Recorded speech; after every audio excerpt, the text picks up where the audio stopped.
Chemical bonding शुरू कहां तक हो गया था? शुरू करना है। अच्छा,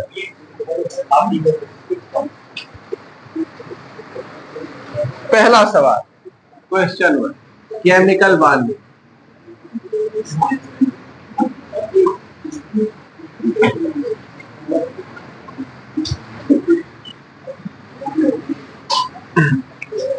Which of the following change involve a bond forming process?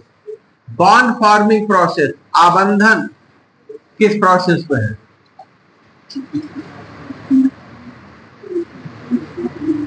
कौन से प्रक्रम में बॉन्ड बनता है? पहला, स्ट्रेचिंग ऑफ रबर, स्ट्रेचिंग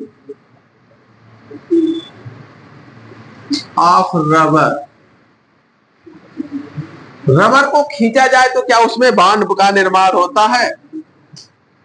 दूसरा है dissolving sugar in water, dissolving sugar in water, चीनी को पानी में घोला जाए तो क्या वहां पर बॉन्ड का निर्माण होता है? तीसरा है rusting of iron,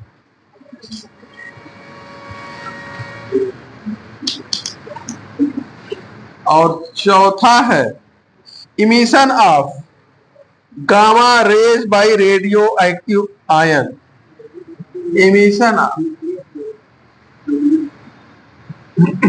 gamma rays by radioactive ion.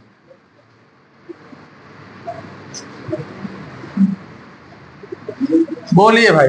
देखिए, किसी भी रासायनिक परिवर्तन में बॉन्ड का बनना और बॉन्ड का टूटना यही होता है, ठीक है ना। रासायनिक परिवर्तन में होता क्या है? पुराना बॉन्ड बनना और पुराना बॉन्ड टूटना और नया बॉन्ड बनना। तो यहां पर रबर को खींचना छोड़ देना कोई रासायनिक परिवर्तन नहीं है, तो यहां पे बॉन्ड का फॉर्मेशन नहीं है। चीनी को पानी में घोलना यह रासायनिक परिवर्तन नहीं है, ठीक है, यहां पे भी कोई बॉन्ड नहीं बनेगा। और किसी रेडियोधर्मी पदार्थ से गामा किरणों का निकलना, यह भी कोई रासायनिक परिवर्तन नहीं है।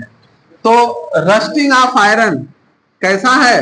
रासायनिक परिवर्तन है, इसमें आयरन से आयरन ऑक्साइड बनता है, इसी में बॉन्ड का निर्माण होता है। आयरन, ठीक है, ये जो है नमी और एयर से जो है Fe2O3X2, ठीक है ना, ये बनाता है, इसी में आबंधन होता है, ठीक है ना, नोट कर लीजिए। क्या? हाँ, जंग लगना, रस्टिंग, जंग लगना। अगला सवाल,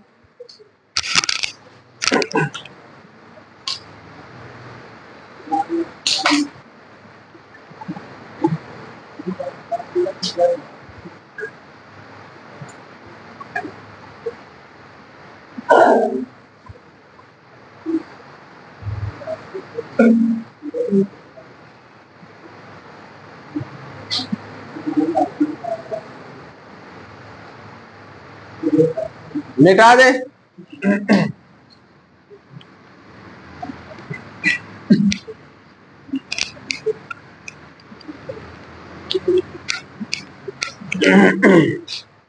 दूसरा क्वेश्चन नंबर 2, प्रश्न संख्या 2। Element x is strongly electropositive, कोई एलिमेंट एक्स है, इलेक्ट्रोपॉजिटिव है, स्ट्रांग इलेक्ट्रो पॉजिटिव, और अगला कोई y है, strong electronegative, y strong electronegative, ठीक है ना। बोथ आर यूनिवैलेंट, ठीक है, दोनों यूनिवैलेंट है, इसकी वैलेंसी 1 है और इसकी भी वैलेंसी 1 है। The compound form would be, इनके बीच जो यौगिक बनेगा वो कैसा होगा? ध्यान देंगे, यानी ये एक एक इलेक्ट्रॉन को यूटिलाइज करेंगे और या तो एक एक इलेक्ट्रॉन की साझेदारी करे या एक एक इलेक्ट्रॉन की लेन देन करे, यही ना। संयोजकता एक यूनिवैलेंट का मतलब क्या समझते हैं? संयोजकता से हम क्या समझते हैं? किसी परमाणु द्वारा आबंधन में जितने इलेक्ट्रॉन यूज किए जाते हैं उसी को हम उसकी संयोजकता कहते हैं। ये इलेक्ट्रॉनिक कंसेप्ट है, आधुनिक modern electronic concept of valency. ठीक है, संयोजकता का आधुनिक इलेक्ट्रॉनिक अवधारणा यह है कि किसी परमाणु द्वारा जितने इलेक्ट्रॉन यूज किए जाते हैं आबंधन में वही उसकी संयोजकता। ठीक है, अब इसकी संयोजकता एक है, इसका मतलब ये एक इलेक्ट्रॉन यूज कर रहा है, इसकी भी संयोजकता एक, इसका मतलब दोनों एक एक इलेक्ट्रॉन को यूज कर रहे हैं आबंधन के लिए। क्लियर है? अब ये इलेक्ट्रॉनों की साझेदारी कर सकते हैं, कोवलेंट बॉन्ड बना सकते हैं, या इलेक्ट्रॉन का लेन देन कर सकते हैं और आयनिक बंध। हमने सहसंयोजक बंध निर्माण की जो सामान्य परिस्थिति बताई थी उसमें बताया था जब दोनों परमाणुओं की विद्युत ऋणात्मकता का अंतर बहुत कम हो या दोनों प्रबल ऋण विद्युती हो, ठीक है, या उनके संयोजी कोष में एक एक इलेक्ट्रॉन हो या 5, 6, 7 इलेक्ट्रॉन हो, इस प्रकार की शर्तें बताई थी। एक प्रबल धन विद्युती है और एक प्रबल ऋण विद्युती है, ठीक है, दोनों प्रबल ऋण विद्युती हो तो कोवलेंट बॉन्ड, दोनों प्रबल धन विद्युती हो चाहे तो नोट कर लिए दोनों इलेक्ट्रोनेगेटिव हो,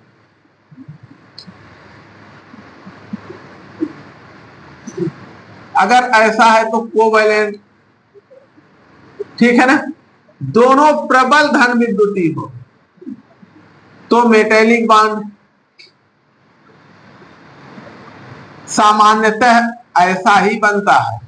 अगर एक इलेक्ट्रोपॉजिटिव हो और एक इलेक्ट्रोनेगेटिव हो तो फिर आयनिक बॉन्ड। सामान्य परिस्थिति में ऐसे ही बॉन्ड बनते हैं। अगर दोनों ऋण विद्युती हैं तो फिर कोवलेंट बॉन्ड बनेगा, दोनों धन विद्युती है तो मेटेलिक धात्विक बॉन्ड बनेगा, और एक धन विद्युती एक ऋण विद्युती है तो आयनिक बॉन्ड इनके बीच बनता है। तो यहां पर ये एक इलेक्ट्रॉन इसको देगा, एक लेगा, एक्स प्लस और वाई माइनस, इस प्रकार का आबंधन इनके बीच होगा, यानी आयनिक बॉन्ड। तो पहला वाला विकल्प यहां पर सही है। ठीक है ना?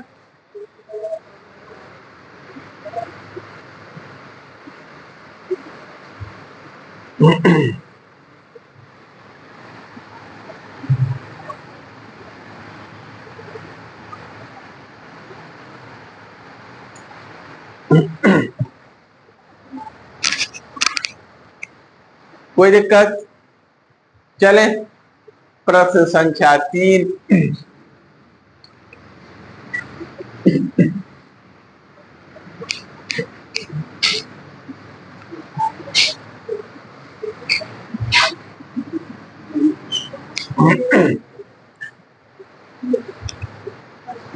बेटा दे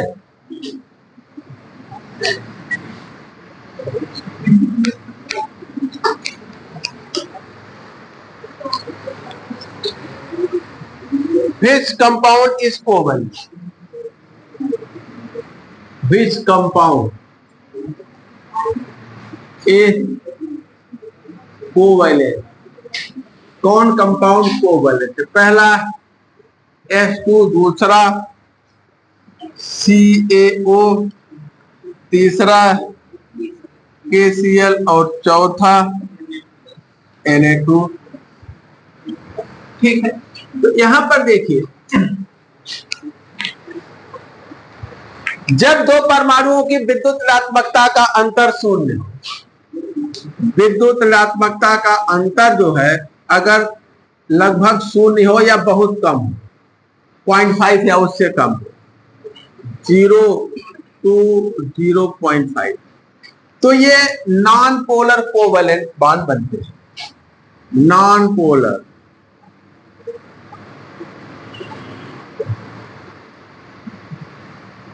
ठीक है, लेकिन अगर विद्युत ऋणात्मकता का अंतर जो है ये कहां से कहां तक हो, 0.5 से 1.7 तक, तब ये पोलर कोवैलेंट बांड होते हैं। लेकिन अगर विद्युत ऋणात्मकता का अंतर 1.7 से ज्यादा हो तब ये आयनिक बॉन्ड बनाते हैं। तो यहां दोनों परमाणु एक ही तत्व के हैं, इनकी विद्युत ऋणात्मकता का अंतर 0 है, ये कोवैलेंट बॉन्ड इथिन बनेगा। बाकी सभी क्या है, आयनिक है। ये भी आयनिक, ये भी आयनिक और ये भी आयनिक, सभी आयनिक बॉन्ड है। कोवैलेंट कोई नहीं है, नहीं।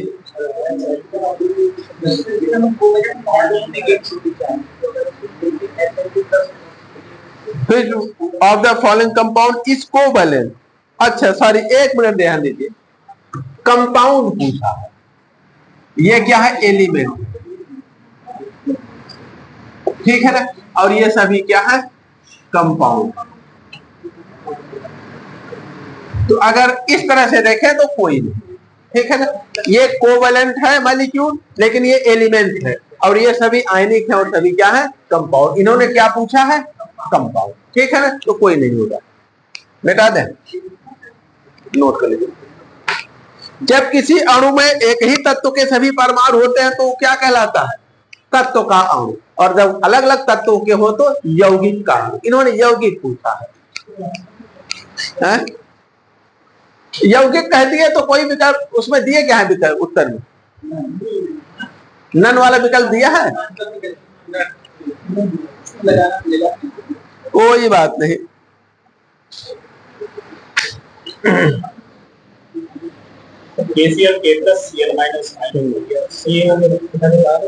Ca2 plus O double minus,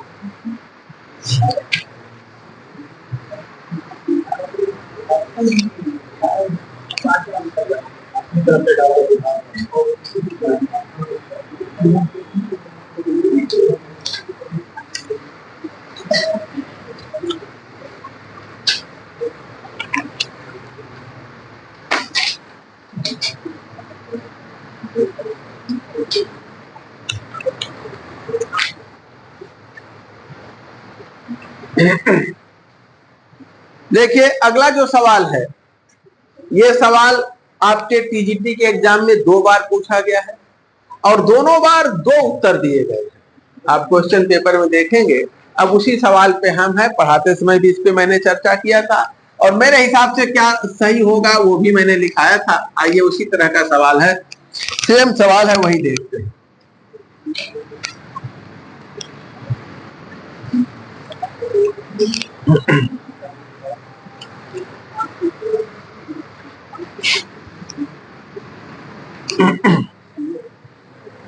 The octet rule is not valid for the molecule.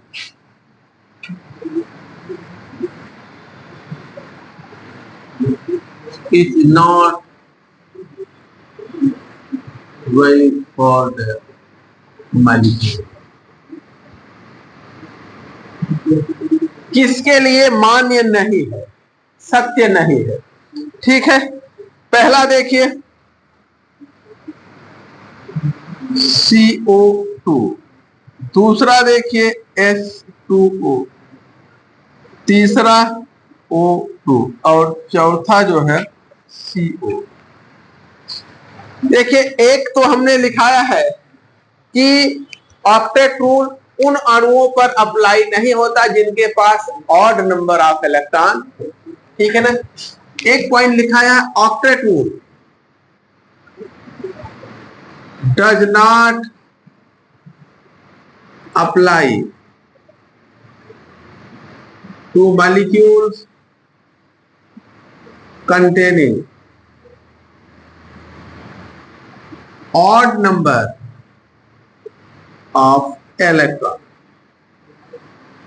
जैसे NO एग्जाम्पल लिखाया था, NO, NO2, ठीक है। दूसरा हमने लिखाया था हाइड्रोजन परमाणु केवल 2 इलेक्ट्रॉन्स के साथ ही अपना बाह्य कोश की पूरी क्षमता पूरी कर लेते हैं। तो हाइड्रोजन परमाणु के पास 2 इलेक्ट्रॉन केवल डबलेट पूरा कर ले तो हम मानते हैं कि उसने अष्टक नियम का अनुपालन। हाइड्रोजन परमाणु केवल 2 इलेक्ट्रॉन के साथ ही अष्टक नियम को फॉलो करता है, क्योंकि उसकी 8 इलेक्ट्रॉन की क्षमता नहीं होती, उसकी केवल 2 इलेक्ट्रॉन की होती है। मैंने लिखाया है आपको जहां पढ़ाया है केमिकल बॉन्डिंग में। अगला point, hydrogen atom obey octet rule by completing their doublet. Doublet को ही पूरा करके ऑक्टेट रूल की बराबरी यानी ऑक्टेट का अनुपालन करता है, ठीक है ना, क्योंकि इसके पास 8 इलेक्ट्रॉन नहीं हो सकते हैं। और जो भी परमाणु है वो अपने अष्टक नियम, देखिए कि उत्पत्ति कहां से हुई, फिर से ध्यान दीजिए, अष्टक नियम कहां से प्राप्त हुआ, अक्रिय गैस विन्यास के आधार पर अष्टक नियम को प्राप्त किया गया है। अक्रिय गैस विन्यास क्या होता है, अष्टक नियम का आधार क्या है, अक्रिय गैस विन्यास। इनर्ट गैसों का इलेक्ट्रॉनिक कॉन्फ़िगरेशन देखेंगे तो उनके बाह्य कोश में 8 इलेक्ट्रॉन होते हैं, वे रासायनिक आबंधन नहीं करते। अष्टक नियम कहता है कि अक्रिय गैसों की तरह ही अन्य परमाणु अपने बाह्य कोश में 8 इलेक्ट्रॉन मेंटेन करने के लिए रासायनिक आबंधन कहते हैं। लेकिन हीलियम भी अक्रिय गैस है, उसमें केवल 2 इलेक्ट्रॉन होते हैं, 8 नहीं होते, फिर भी वह रासायनिक आबंधन नहीं करता। अर्थात हाइड्रोजन हीलियम जैसा बाह्य कोश में 2 इलेक्ट्रॉन प्राप्त करने के लिए रासायनिक आबंधन करता है और 2 इलेक्ट्रॉन मेंटेन करके ही वह अष्टक नियम का अनुपालन कर लेता है। अब एक बार सवाल आया है तो एक बार उन्होंने इसको सही माना है और एक बार इसको सही माना, ठीक है ना।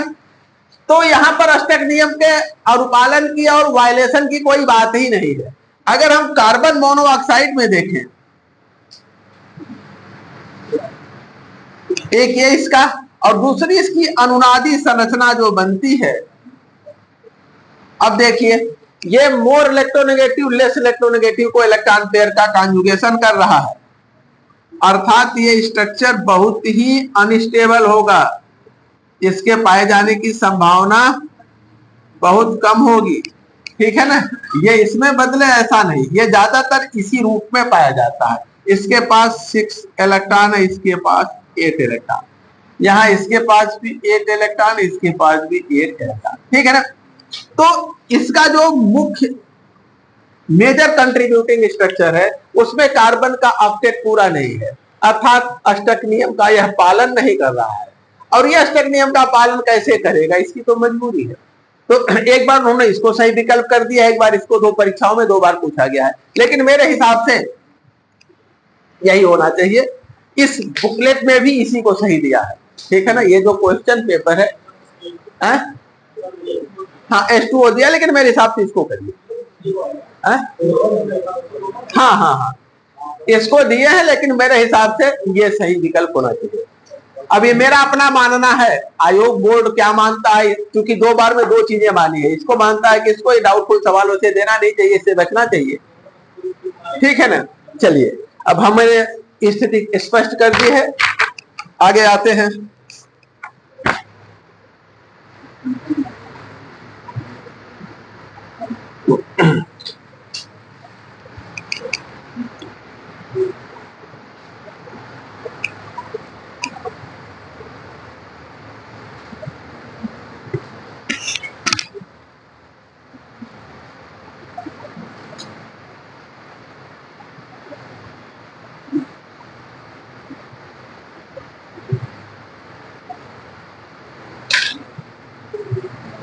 मिटा दे,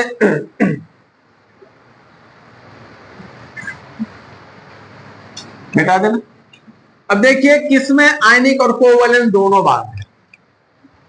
क्वेश्चन नंबर 5 में दिया है कि compound which contain both ionic and covalent bond. Question 5, compound which contains ionic and covalent bond.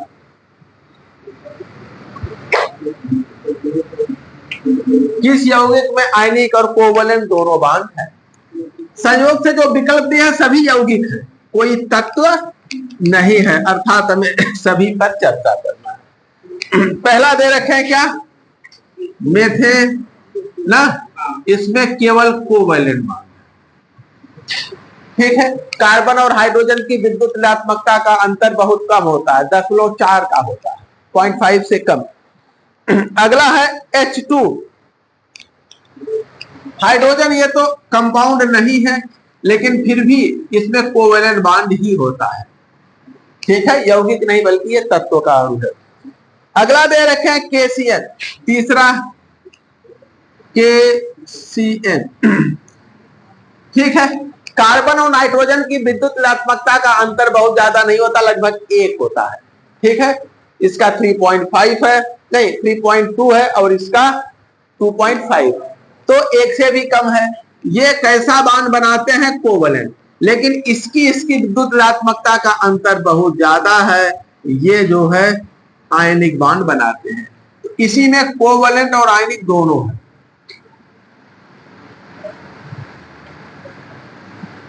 ठीक है। ये आयनिक है और ये कैसा है, कोवलेंट।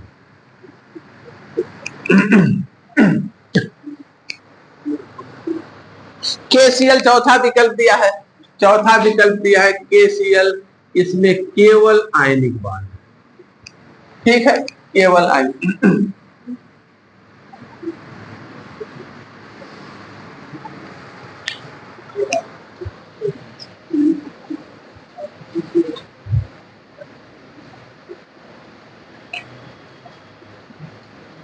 एक हम पूछ देते हैं अलग से, इसमें बता दीजिए कौन सा, KHF2, इसमें कौन कौन से बॉन्ड है,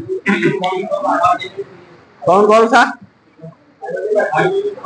हाइड्रोजन बॉन्ड, कोवलेंट और आयनिक, सही बताए हैं। यहाँ आयनिक बॉन्ड और हाइड्रोजन बॉन्ड और कोवलेंट, ठीक है ना, ये आयनिक बॉन्ड से, ये कोवलेंट और ये हाइड्रोजन। क्या हो गया, कौन आ रहा था क्या,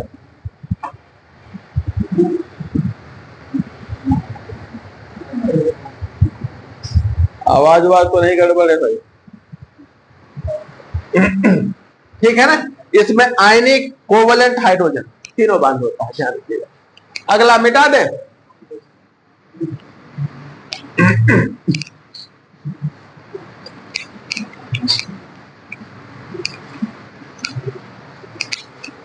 क्वेश्चन 6,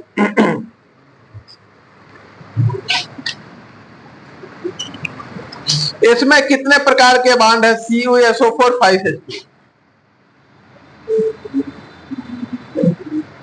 इसमें कितने प्रकार के बॉन्ड है आपको बताना है। इसका स्ट्रक्चर बताया है, लिखाया है,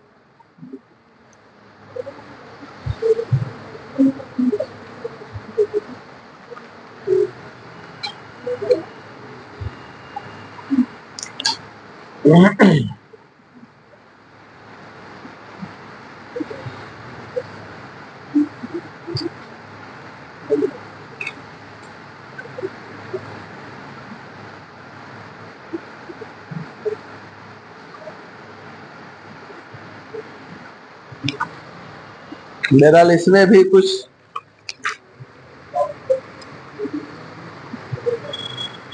इलेक्ट्रोवायलेंट, कोवलेंट, कोऑर्डिनेट, इलेक्ट्रोवायलेंट, कोवलेंट, कोऑर्डिनेट,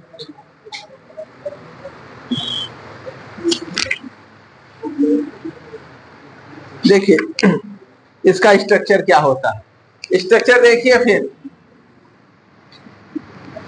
इसका ऑक्सीडेशन स्टेट +2 होता है, ठीक है।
देखिए यहां पर ये कोऑर्डिनेट बांड, ठीक है ना, जितने तीर वाले बांड है, 4 वाटर मॉलिक्यूल कॉपर से कोऑर्डिनेट, इसी को कोऑर्डिनेट या कोऑर्डिनेट कोवेलेंट कहते हैं, ठीक है ना, कोऑर्डिनेट कोवेलेंट या कोऑर्डिनेट।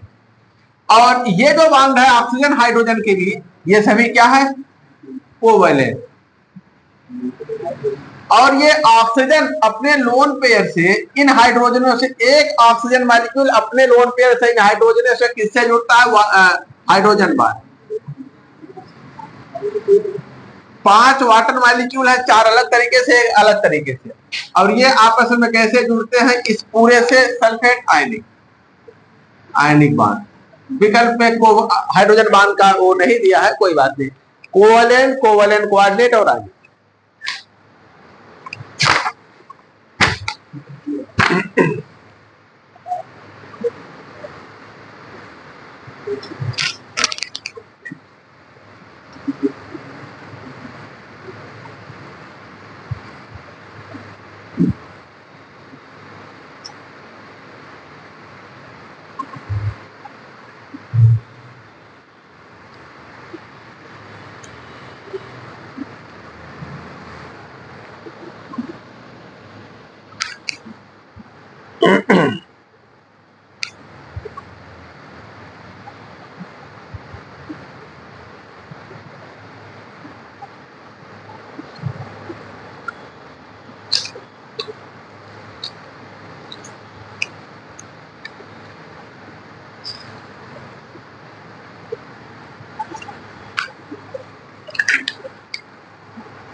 मिटा दे।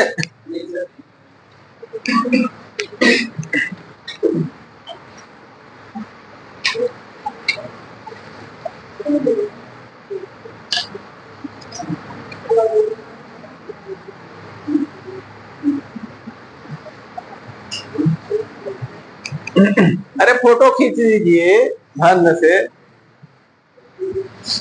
मिटा देना।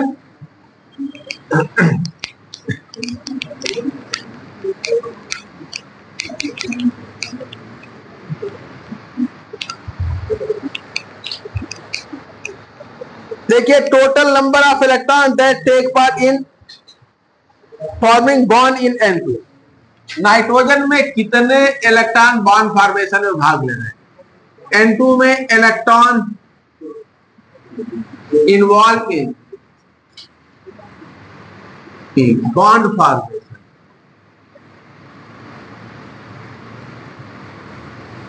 ठीक है ना, नाइट्रोजन में पूछा गया है कि बॉन्ड फॉर्मेशन में कितने इलेक्ट्रॉन भाग लेते हैं। नाइट्रोजन के 2 परमाणु, इनका 1s2 2s2 2p3। अगला नाइट्रोजन 1s2 2s2 2p3। यहां देखिए इन दोनों के संयोजन से, वैसे केवल संयोजी कोष के इलेक्ट्रॉन आबंधन में भाग लेते हैं, लेकिन मॉलिक्यूलर इलेक्ट्रॉन थ्योरी के अनुसार अगर हम इसको भी कॉम्बिनेशन करा ले ना, इसमें बॉन्डिंग में कितना जाएगा और एंटी बॉन्डिंग में कितना जाएगा, 2 और 2। हमने बताया जब बॉन्डिंग एंटी बॉन्डिंग इलेक्ट्रॉन बराबर हो तो वहां बॉन्ड का फॉर्मेशन नहीं होता। ये इलेक्ट्रॉन बॉन्ड के फॉर्मेशन में कोई योगदान नहीं करेंगे। इन दोनों को मिला लें तो यहां पर बॉन्डिंग और एंटी बॉन्डिंग में 2 और बॉन्डिंग में भी 2, तो दोनों में है, इनका कोई योगदान बॉन्ड के फॉर्मेशन में नहीं होगा। इनका कॉम्बिनेशन करा के देख ले, बॉन्डिंग में ज्यादा होने चाहिए, बॉन्डिंग में कितने होंगे 6 और एंटी बॉन्डिंग में कितने होंगे 0, तो यहीं पर बॉन्ड ऑर्डर क्या हो जाएगा 3, और ये बॉन्ड के फॉर्मेशन में योगदान करेगा। तो आबंधन में कितने इलेक्ट्रॉनों का योगदान है 6 का, यही योगदान कर रहे हैं, बाकी सब योगदान नहीं कर रहे हैं। ठीक है ना, बना लीजिए 6 वाला विकल्प टिक कर लीजिए।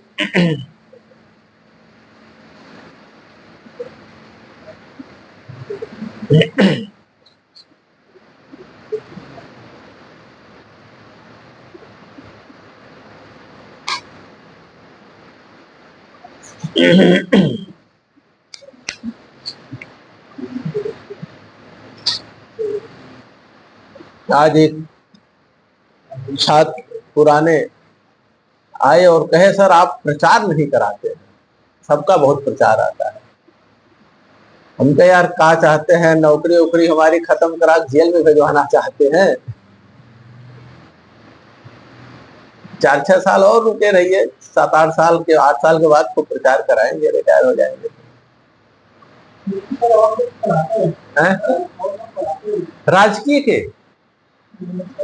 राजकीय का जो भी पढ़ाते हैं सब चोरी से, एडेड वाले पढ़ाते होंगे, उनका प्रबंधक नहीं कुछ करता तो आप कुछ नहीं कर सकते। उनका अपॉइंटिंग अथॉरिटी प्रबंधक होता है, हमारी अपॉइंटिंग अथॉरिटी सरकार होती है। आपके जो टीचर हैं 3 कैटेगरी में आते हैं, वर्ग क, ख और ग। वर्ग क में जो राजकीय इंटर कॉलेज हैं या डिग्री कॉलेज हैं उनके टीचर आते हैं।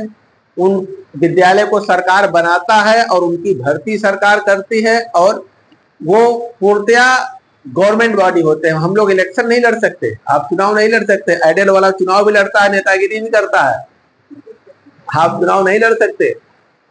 ठीक है ना, देखिए उनका जो शिक्षक एमएलसी होता है सब उसी के पीछे, पूरे हर विद्यालय 2-4 नेता टहलते रहते हैं, आप नहीं लड़ सकते। दूसरा जो वर्ग ख आता है उसमें ऐसे विद्यालय हैं जिनका संचालन प्रबंधन सब कुछ जो है मैनेजर करता है, जिसने स्कूल बनवाया है उसका ग्रांट जो ऐड है, फाइनेंशियल ऐड सरकार, वित्त पोषण सरकार केवल करती है, निर्माण और संचालन उनका प्रबंधन उनका मैनेजर करता है। टीचरों को नियुक्त वही करता है, आपका आयोग तो चयनित करके भेज देता है, नियुक्ति मैनेजर ही देता है, आयोग नहीं देता नियुक्ति, डायरेक्टर नहीं देता नियुक्ति, उनका प्रबंधक नियुक्ति देता है, इसलिए पैसा लेता है 3 लाख 4 लाख। ठीक है ना, अपॉइंटिंग ना, जो जिनको नहीं करा तक नहीं कर पाए अपॉइंट, और वही आपको सस्पेंड कर सकता है, वही आपके खिलाफ कार्रवाई कर सकता है, वही आपको छोड़ सकता है ट्रांसफर के लिए, वही आपको ट्रांसफर कराने ज्वाइन करा सकता है, डीआईएस के अधीन नहीं होता। लेकिन हम लोग टोटली सरकार के अधीन होते हैं। तीसरा वर्ग ग आता है, वर्ग ग में होता है कि जिसका निर्माण विद्यालय का, उसका पैसे का, सैलरी सब कुछ प्रबंधक अपने पास से बच्चों की फीस के आधार पर करता है, वो प्राइवेट वाले होते हैं। तो एक होता है प्राइवेट और एक होता है प्राइवेट जो एडेड है जिनका ग्रांट, और एक होता है राजकीय, उनका विद्यालय लेवल की सीनियरिटी होती है, अपने विद्यालय में ही प्रमोशन पाते हैं। राजकीय वालों का प्रदेश लेवल की सीनियरिटी होती है, और राजकीय वालों की भर्ती लोक सेवा आयोग से होती है, बोर्ड से, शिक्षा सेवा चयन बोर्ड से या शिक्षा सेवा चयन आयोग से नहीं। ये आयोग बना है एडेड कॉलेज के टीचरों की नियुक्ति के लिए। आपकी नियुक्ति लोक सेवा आयोग करेगा, और आपका प्रमोशन सीनियरिटी राज्य स्तरीय स्टेट लेवल की सीनियरिटी बनती है, और आप उसमें पूरे प्रदेश में कहीं भी, तभी तो आधा लोग प्रमोशन रिफ्यूज करते हैं राजकीय में। पता लगा आपको प्रिंसिपल तो बना दिए, अब भेज दिए जालौन, अब जाओ भैया इलाहाबाद से जालौन, वही झाड़ी झंखाड़ी पत्थर पहाड़ में, तो लोग छोड़ देते हैं, नहीं जाते, सोचते छोड़ो प्रिंसिपल बनने से अच्छा है कि छोड़ के खा बनरसे रहा, है कि नहीं। अरे अपने घर पे रहे। तो ये डिफरेंस है, ठीक है ना। चलिए, तो आप हमारा प्रचार नहीं करा सकते। हम लोग थोड़ा बहुत दुस्साहस कर लेते हैं, इधर उधर कर लेते हैं प्रचार, वो बात है। अपने अपनी जगह सब अच्छे होते हैं। आप एडेड में हैं तो आप जिंदगी भर मैनेजर के आगे पीछे लगे रहिए ना। हर तरह, एक तो आपका कोई प्रमोशन नहीं है, प्रमोशन उसी विद्यालय में चाहे जो हो जाए, विद्यालय के बाहर नहीं है। ट्रांसफर में बड़ी दिक्कत है, समझे ना। और दूसरा यह है कि आपको ढेर सारी आजादी भी है, आप घूमिए टहलिए, चुनाव लड़िए, इलेक्शन लड़िए, सब कुछ करिए, एक ये है। दूसरा, आप प्रबंधक की हमेशा चापलूसी करते रहिए, खुशामद करते रहिए, उसके घर रोज आते जाते रहिए। शादी ब्याह में 1 महीने पहले से सारे मास्टर प्रबंधक के यहाँ लगे रहते हैं। हम लोगों का है, इसमें ये सब चीजें नहीं है। जैसे अगर कहीं किसी विद्यालय में कोई विवाद होता है या कोई बात होती है तो जांच जाता है, फ्लाइंग स्क्वाड जाता है, तो राजकीय वाले ही जाते हैं, एडेड वाले नहीं भेजे जाते। जहां राजकीय नहीं उपलब्ध है वहीं एडेड वालों का सहयोग लिया जाता है, बाकी राजकीय के ही जाते हैं। जैसे अभी मामला स्कूटनी का आ गया, कोर्ट में काफी कोई चैलेंज हुई है, हाई कोर्ट में जाना है, तो राजकीय को ही बुलाएंगे, वो एडेड वालों को नहीं तवज्जो देते, उनकी बातें वो नहीं मानते। आप तो जहां महत्वपूर्ण जिम्मेदारी वहां राजकीय वालों को बुलाया जाता है, तो थोड़ा अच्छा लगता है, अपने आप को अच्छा फील होता है। हाँ, अधिकारी बन के आप कहीं भेजे जाते हैं, कहीं जांच में, निरीक्षण में, कहीं विवाद है तो अच्छा लगता है। ये थोड़ा सा एक अलग अनुभूति होती है। बाकी तो तनख्वाह दोनों में बराबर है, कोई बहुत अंतर नहीं है। हाँ, राजकीय में 60 साल का रिटायरमेंट है, एडेड में 62 साल का है।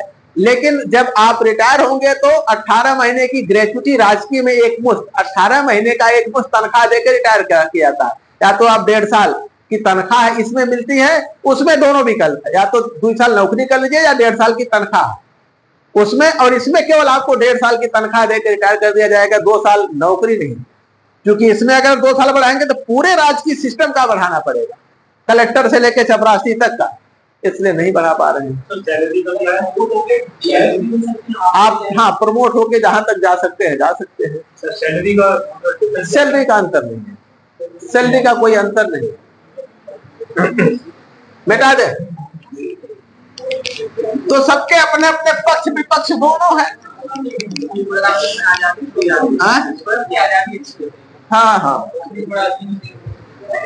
अब हम लोग गए स्कूल तो नौकरी शुरू, घंटी बज गई तो घर चले आए।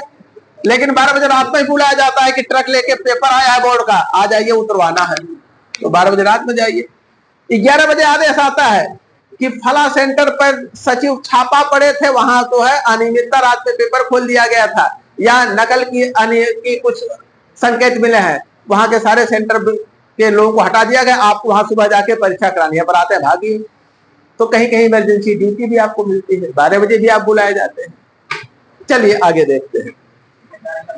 हाँ, तो पक्ष विपक्ष दोनों है। क्वेश्चन नंबर 1, राजकीय में आपको ज्वाइन करने में कहीं को पैसा नहीं देना है, ये फायदा है शुरुआत में। वहां तो 8 बार आप दौड़िए, पहुंच के पूरा गोड़े पग पे गिर जाइए मैनेजर के ना। हाँ हाँ, the iron that is isoelectronic with CO, the iron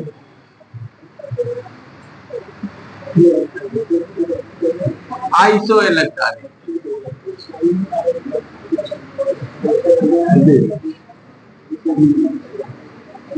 isoelectronic का मतलब इलेक्ट्रॉनों की संख्या समान। कौन सा आयन कार्बन मोनोऑक्साइड का आइसोइलेक्ट्रॉनिक है? Cn minus, O2 plus, O2 minus और N2 प्लस। देखिए यहां नाइट्रोजन में 14 इलेक्ट्रॉन होता है, एक निकाल दिए तो 13। यहां पर ऑक्सीजन में 16 होता है, एक जोड़ दिए तो 17।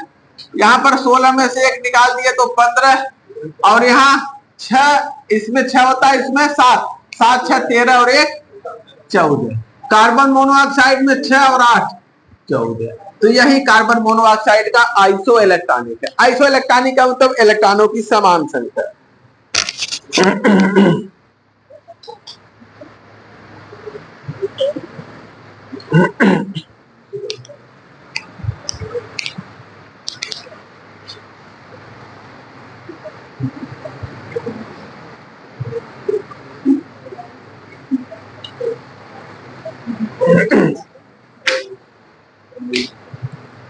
जब मैं ट्रांसफर होकर इलाहाबाद में आया था, ये बगल वाले, जबकि जिनकी कोचिंग खुद लेक्चरर है इकोनॉमिक्स के एडेड कॉलेज में, लेकिन इन्होंने, इनके एक टीचर यहाँ पढ़ाते थे शुक्ला जी, तो उन्होंने कमिश्नर के यहाँ मेरी शिकायत करवाई थी, जांच वांच आई, पहले हमारे बोर्ड वोर्ड लगे थे, सब उखड़वा फेंकवा दिए थे।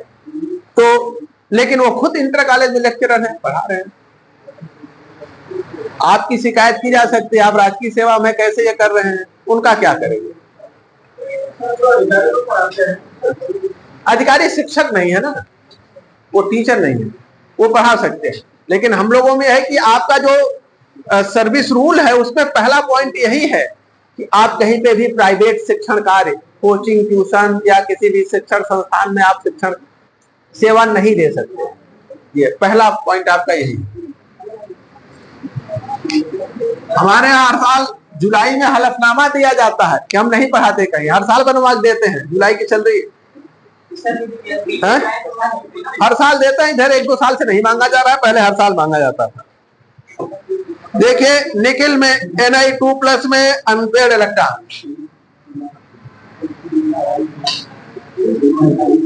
अनपेड इलेक्ट्रॉन, अगमित इलेक्ट्रॉन कितने हैं? ठीक है, देखिए निकिल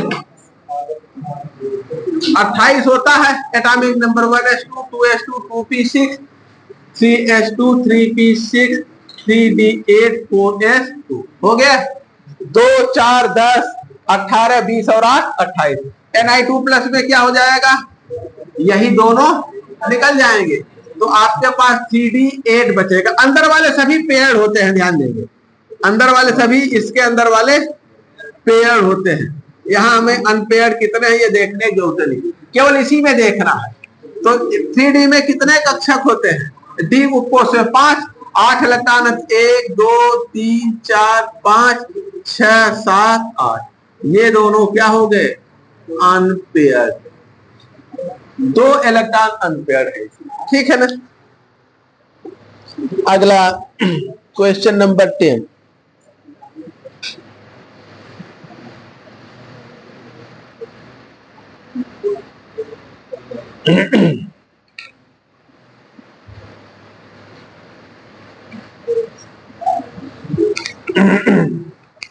मिटा दे।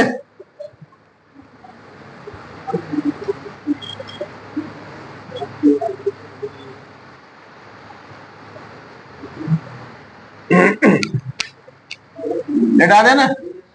अगला क्वेश्चन 10 देखिए।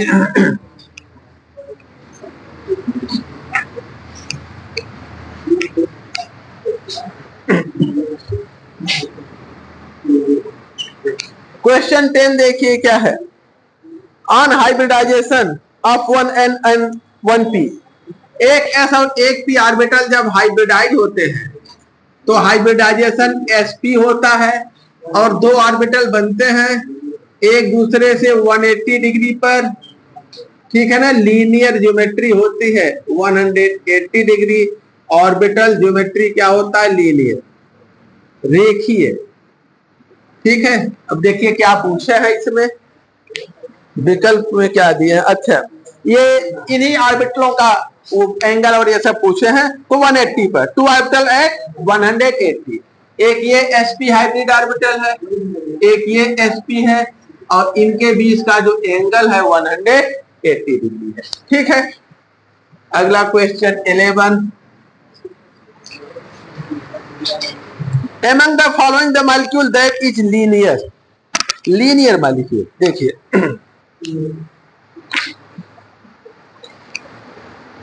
इसको थोड़ा समझा दे, ठीक है ना, इसको बता दे थोड़ा सा। क्या हुआ? इनके बीच का एंगल 180 डिग्री होता है, ऑर्बिटल ज्योमेट्री लीनियर है, यही एंगल पूछा गया है। हमें लगा शायद कहीं एस कैरेक्टर पी कैरेक्टर कितना, ये तो नहीं पूछा गया है, तो इनके बीच का एंगल पूछा गया है, ठीक है। एस कैरेक्टर पी कैरेक्टर 50-50% है। मिटा दें। अगला क्वेश्चन 11 देखिए, इसमें पूछा गया है कौन मॉलिक्यूल लीनियर है। पहला मॉलिक्यूल है CO, तो हाइब्रिडाइजेशन किसका कैसा है? CO में, सर CO2 है, तो कैसा हाइब्रिडाइजेशन, sp हाइब्रिड। निकालने में कोई दिक्कत तो नहीं। लोन पेयर इस पे कितने हैं, 0, तो एंगल कितना हो जाएगा 180। ऑर्बिटल ज्योमेट्री लीनियर, लीनियर ही पूछा गया है।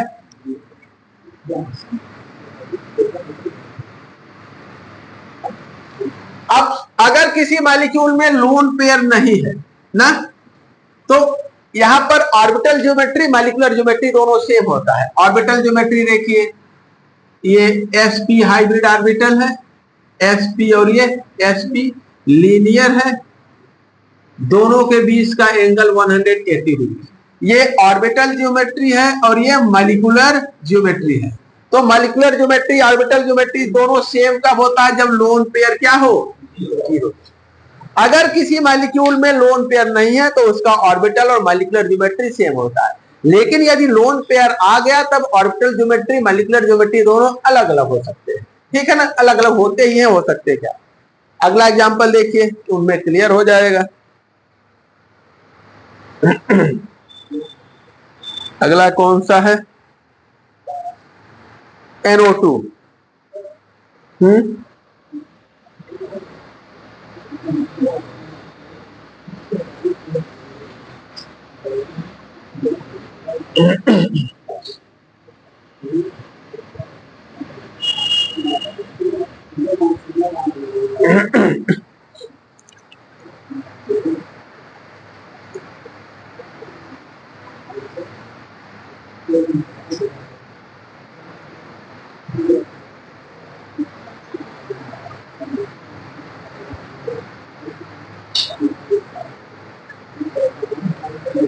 दूसरा देखिए क्या है, NO2।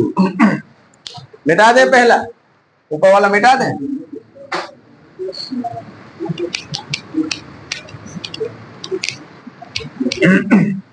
इसमें देखिए हाइब्रिडाइजेशन क्या है, sp2, ठीक है।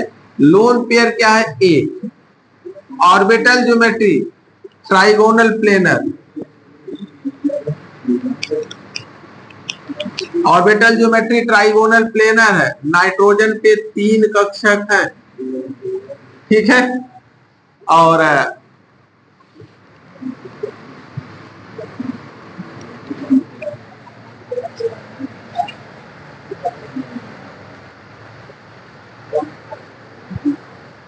कितने इलेक्ट्रॉन हो गए, ज्यादा हो गए क्या।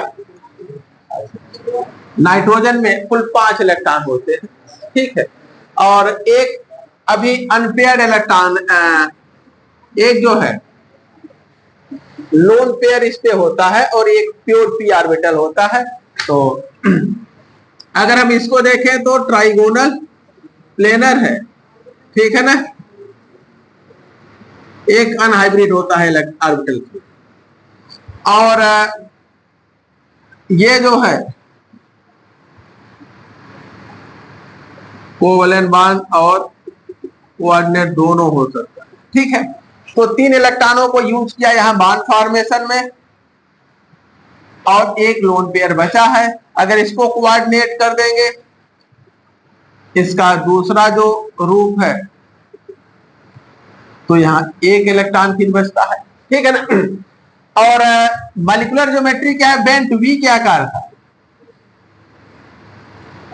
ठीक है। एक लोन पेयर है तो V shape, molecular geometry V shape, orbital geometry trigonal plane है, ठीक है। अगला SO2, SO2 भी लीनियर नहीं है।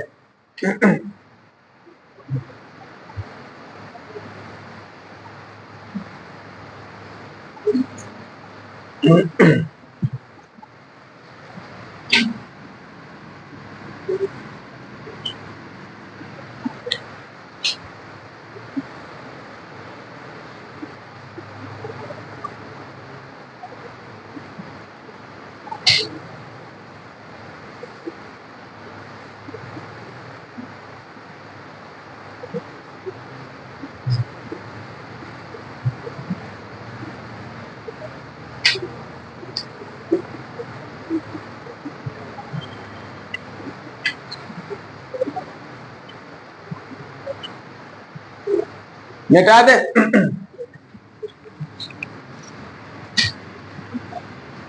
SO2 में देखिए सल्फर के कंपाउंड अष्टक का उल्लंघन भी कर सकते हैं, sp2 हाइब्रिड है। ठीक है, तो ऑर्बिटल ज्योमेट्री क्या हो जाएगा, ट्राइगोनल, प्लेनर, अर्थात तीनों ऑर्बिटल इस प्रकार से ये होंगे, इनके बीच का एंगल क्या होगा 120 डिग्री। और एक लोन पेयर है इस पर,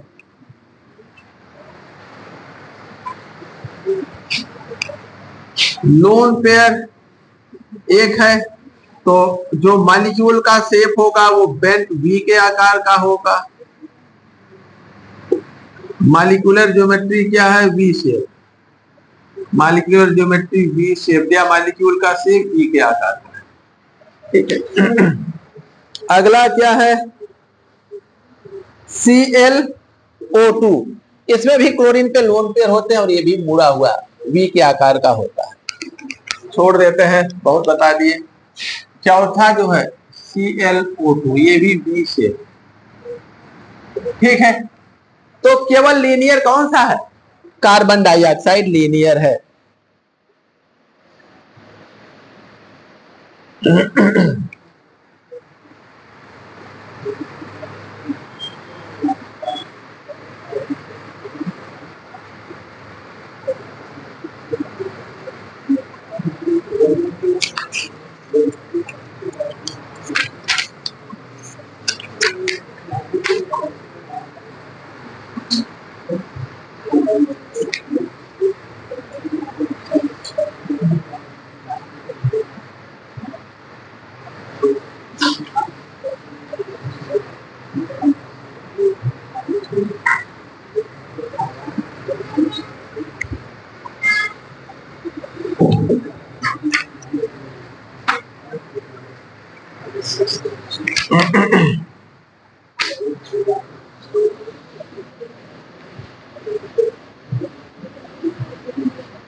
मिटा दे।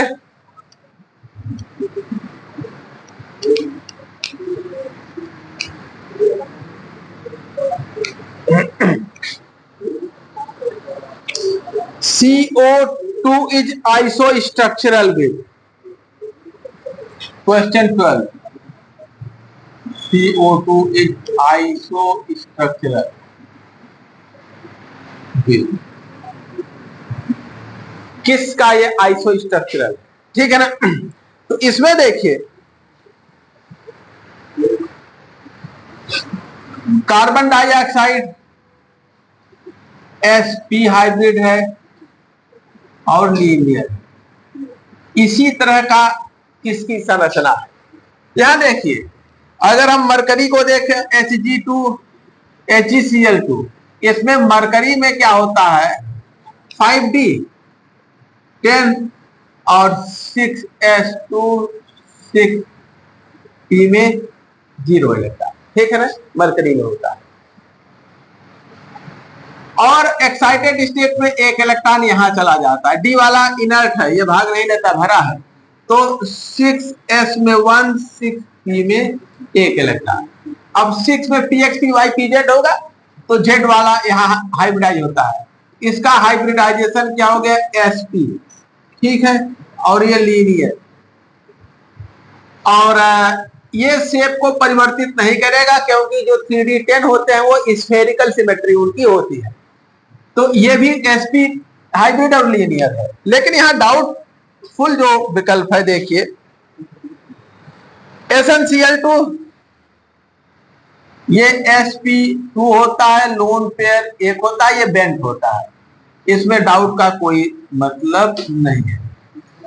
तीसरा देखिए, तीसरा में दे रखे हैं acetylene HC triple bond CH, ये sp होता है, sp होता है, बॉन्ड एंगल 180 होता है, ये भी लीनियर होता है।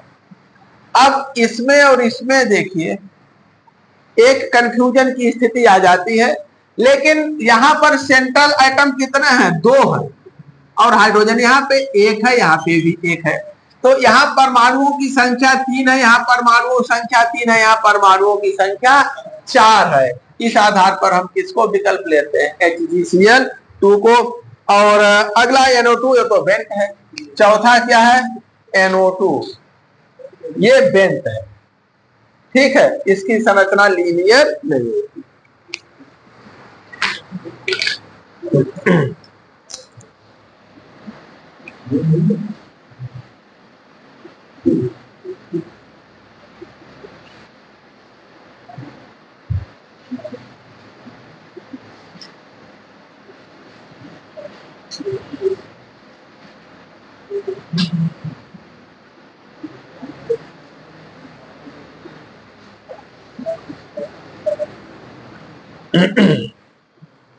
चलिए यहां से कल की क्लास में देखते हैं, ठीक है। समय हम लोगों का समाप्त हो रहा है।